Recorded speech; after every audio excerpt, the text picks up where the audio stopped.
हरी कृपा को प्रणाम करता हूँ, गुरुजी को प्रणाम करता हूँ और मेरे जितने भी यहाँ वरिष्ठ हैं, भैया जी, भैया जी, दीदी और आचार्य जी को प्रणाम करता हूँ और मेरे सभी साथियों को मेरा चंदन, वंदन और अभिनंदन। तो अभिनंदन इसलिए कि हम सब न्यूरोथेरेपिस्ट हैं और ये बहुत एक गरिमा का विषय, एक गर्व का विषय है ये, क्योंकि जो मेरी 22 साल की जो मेडिकल टर्म में एक जर्नी रही है और 2014 में मैं जब गुरुजी से मिला तो मेरे कुछ क्यूरीज थी जो गुरुजी ने मुझे उसके आंसर्स दिए। और जब मैंने उनसे आज्ञा ली तो उन्होंने मुझे बोला कि आप न्यूरोथेरेपी में आ जाइए, काम बहुत बाकी है। तो जब तो कुछ समझ में नहीं आया था कि गुरुजी ऐसा क्यों बोल रहे हैं, पर जब मैंने और वो जो उनके शब्द थे वो हमेशा मेरे अंदर गूंजते रहते थे। और 2016 में मैंने फिर न्यूरोथेरेपी किया और फिर पूरी तरह से मैंने न्यूरोथेरेपी ही अपना लिया। तो आज जो ये मंच है इसके बारे में मैं थोड़ा सा बोलना चाहूँगा। और जो मेरा आज टॉपिक भी है वो थोड़ा मिला जुला ही टॉपिक्स है और मुझे 15 मिनट का ही समय मिला है, इसलिए मैं सारी चीज़ों को कवर करने की कोशिश करूँगा। तो जो ये अभी मेडिकल जो टर्म है उसके अंदर अगर हम न्यूरोथेरेपी की बातें करें तो आप देखेंगे कि आज हर डिसीज़ के साथ जो कॉम्प्लिकेशंस हैं वो सारे कॉम्प्लिकेशंस को एक डॉक्टर को भी उसको शॉर्ट आउट करना या उसके ऊपर ट्रीटमेंट देना ये बड़ा मुश्किल हो जाता है। तो इसमें अपने न्यूरोथेरेपी में यही है कि कितने भी कॉम्प्लिकेशंस हो, हमारा एक ट्रीटमेंट कई कॉम्प्लिकेशंसों को ख़त्म करता है। तो ये एक तो इसमें सबसे बड़ी बात है। दूसरा मैं मंच के बारे में ये बोलना चाहूँगा कि इस मंच पे मैं जब से आ रहा हूँ, मतलब 2015 से मैं कंटिन्यू अभी 2025 तक मैं इस मंच पे आ रहा हूँ, तो हर साल जब भी आता हूँ तो एक आत्मविश्वास बढ़ता है। आत्मविश्वास क्यों बढ़ता है? क्योंकि जो यहाँ पर थेरेपिस्ट अपना प्रेजेंटेशन देते हैं वो उस केस के लिए जी जान लगा देते हैं। उनके रात दिन उनके इसमें यही रहता कि ये क्रिटिकल केस आया है, क्रॉनिक केस आया है, इसको कैसे सॉल्व किया जाए।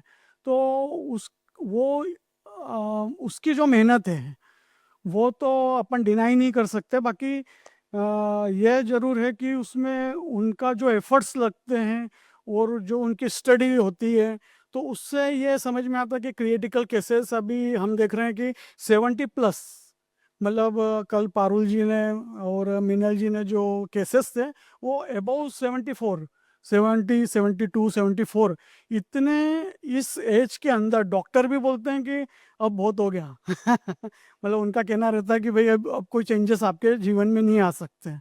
तो न्यूरोथेरेपी की ये कमाल की बात है कि उसमें इस एज के अंदर भी वो चेंजेस लाती है और क्रिटिकल और क्रॉनिक डिसीज़ के अंदर इतना अच्छा होता है। तो हर साल जब हम इतने बड़े बड़े क्रिटिकल केसेस देखते हैं तो हमारा आत्मविश्वास बढ़ते जाता है। हर साल हमारा एक आत्मविश्वास बढ़ता है। तो इस मंच ने मुझे सब कुछ दिया जो मुझे 2014 से पहले कभी नहीं मिला, वो सब कुछ मुझे इस मंच ने दिया है।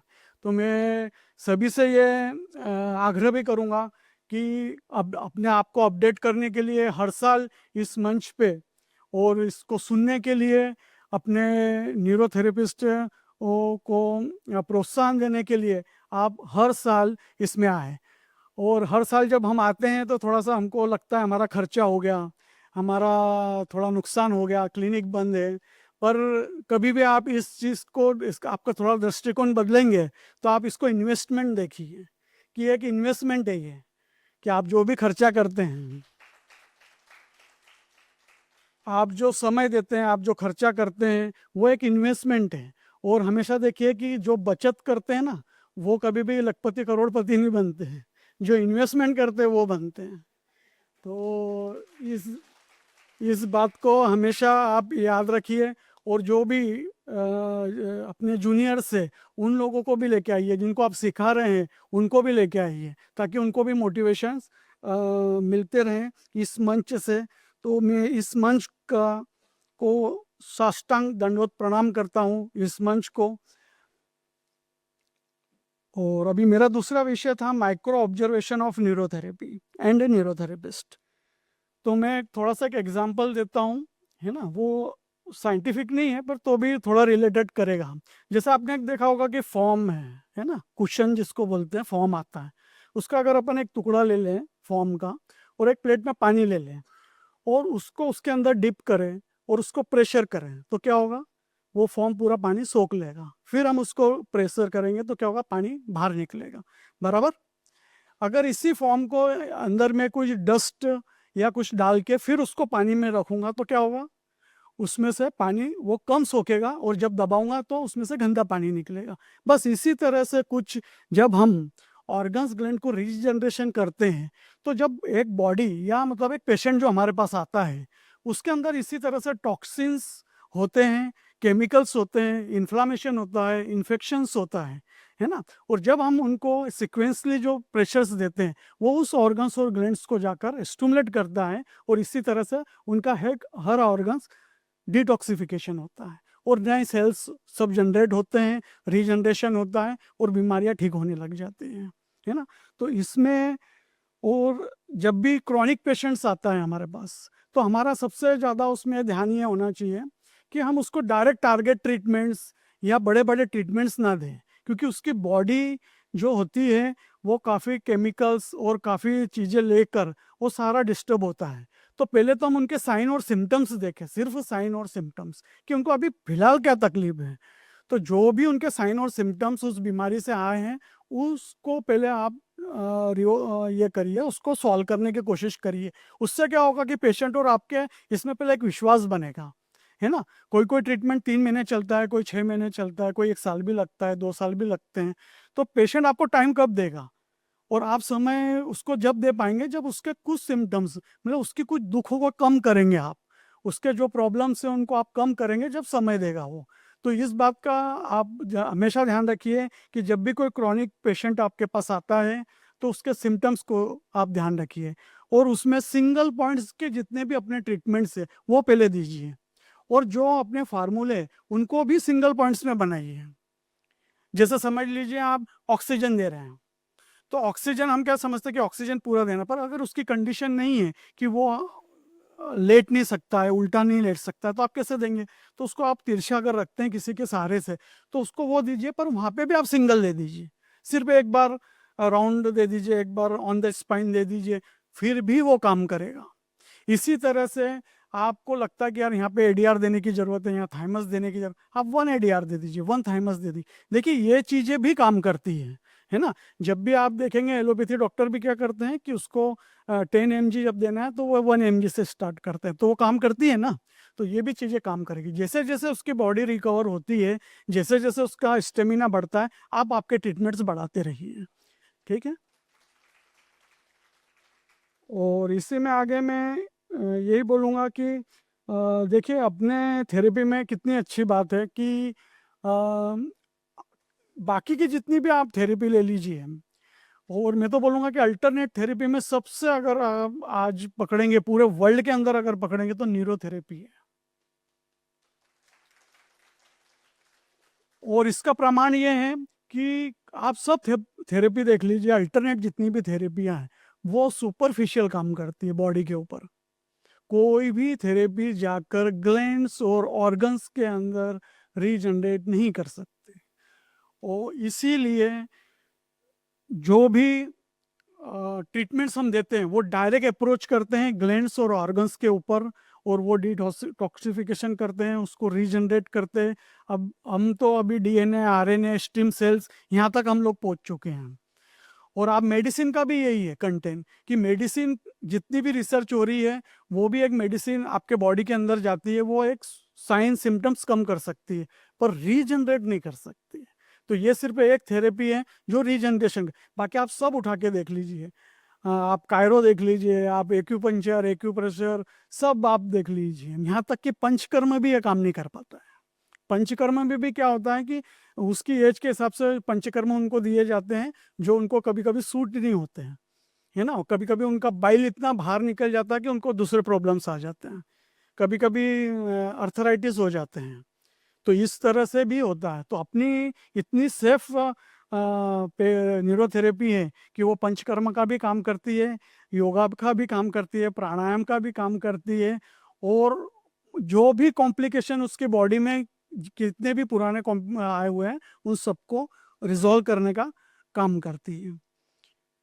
अब मैं थोड़ा सा और शॉर्ट करके थोड़ा सा मैं क्लिनिक के बारे में बोलना चाहूँगा कि एक तो क्या है ना कि हमारा एक क्लिनिक सेटअप होना चाहिए।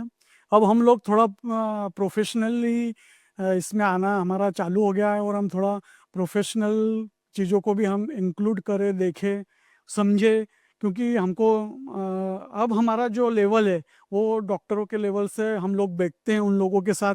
इसलिए कुछ ना कुछ जो एक माइंड सेट है पेशेंटों का कि वो उस तरह से क्लिनिक देखना चाहते हैं, वो आपको उस तरह से देखना चाहते हैं, तो वो चीज़ों का भी आप ध्यान रखिए। और सबसे मेन बात है कि आपके क्लिनिक में गुरुजी का सबसे बड़ा फोटो होना चाहिए। आपने देखा होगा जितने भी हमारे सीनियर्स के वीडियो आप देखेंगे ना, तो सब में गुरुजी के बड़े बड़े फोटो लगे हैं। ये क्यों लगे हुए हैं? क्योंकि वहाँ से एक ऑरा मिलता है गुरुजी से, आपको ऑरा मिलेगा, आपके पेशेंटों को ऑरा मिलेगा। तो फोटो छोटा नहीं लगाना है, बड़ा लगाना है गुरुजी का, ये आप याद रखिए। दूसरा, आपके टेबल चेयर होना चाहिए, वेटिंग के लिए आप 3-4 पेशेंट वेटिंग कर सके उतना ये होना चाहिए। और जो एक थोड़ा सा नॉमिनल चीज़ें हैं, वेट मशीन है, बीपी है, आपका ऑक्सीमीटर है, ग्लूकोमीटर है, ये सारी चीज़ें आपके पास होना चाहिए। और देखिए, फर्स्ट इम्प्रेशन लास्ट इम्प्रेशन, इसलिए जब भी पहली बार आपके पास कोई पेशेंट आता है तो ये सारी चीज़ों से उसको चेक करें, है ना। इसको चेक करना आजकल गूगल पे कोई कठिन नहीं है, पर इन चीज़ों का थोड़ा इस्तेमाल करिए।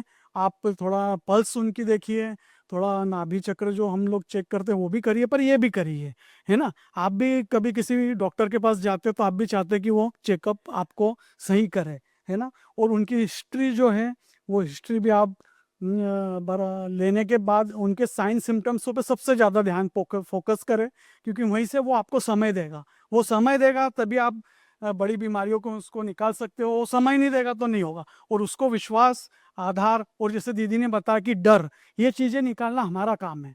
ये डॉक्टरों के पास समय नहीं है, उनका भी उनका डर निकालना, उनको आधार देना, तो ये हम लोगों का काम है कि इस चीज़ का हम ध्यान रखें। और देखिए, सभी तरह की एक्यूपंक्चर, कायरो, ये हम सब देख रहे हैं। सीखने में कोई बुराई नहीं है, आप सीखिए, पर आप न्यूरोथेरेपी को आप जब भी ये सीखे तो आप सीखिए, पर न्यूरोथेरेपी को आप ऊपर रखिए। अभी मैं भी आयुर्वेदिक मेडिसिन है, ये सारी चीज़ों को मैं भी ये करता हूँ, रिफ्लॉक्सी करता हूँ, ये चीज़ों को मैं सेकेंडरी रखता हूँ, सब रखता हूँ, तो मैं न्यूरोथेरेपी को रखता हूँ। इंट्रोडक्शन करता हूँ तो न्यूरोथेरेपी का इंट्रोडक्शन करता हूँ। तो न्यूरोथेरेपी को आप ऊपर रखिए। और लास्ट में मैं इतना ही कहूँगा, सारा वक्त लगा दो उस काम को करने में जो तुम्हारा वक्त बदल दे। और जितना बड़ा लक्ष्य होगा, ईश्वर आपको उतनी ही ज़्यादा शक्ति देगा।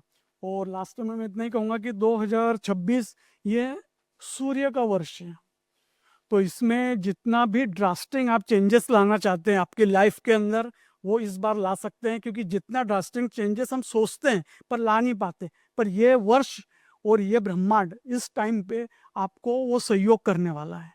इसलिए 2026 में सिर्फ इसमें शर्त ये है कि सूर्य उदय से पहले आपको उठना है तो सूर्य आपका साथ देगा और आपकी हर मनोकामना पूरी हो जाएगी। इस वर्ष आपकी हर मनोकामना जो इतने सालों में नहीं हुई ना, वो इस साल हो जाएगी। ये इसकी मैं गारंटी दे सकता हूँ आज से, ठीक है। और आप सबको 2026 के नए साल की बहुत बहुत शुभकामनाएं, और आपके परिवार की, आपकी सारी मनोकामनाएं पूर्ण हो, यही मैं ईश्वर के चरणों में प्रार्थना करता हूँ। धन्यवाद।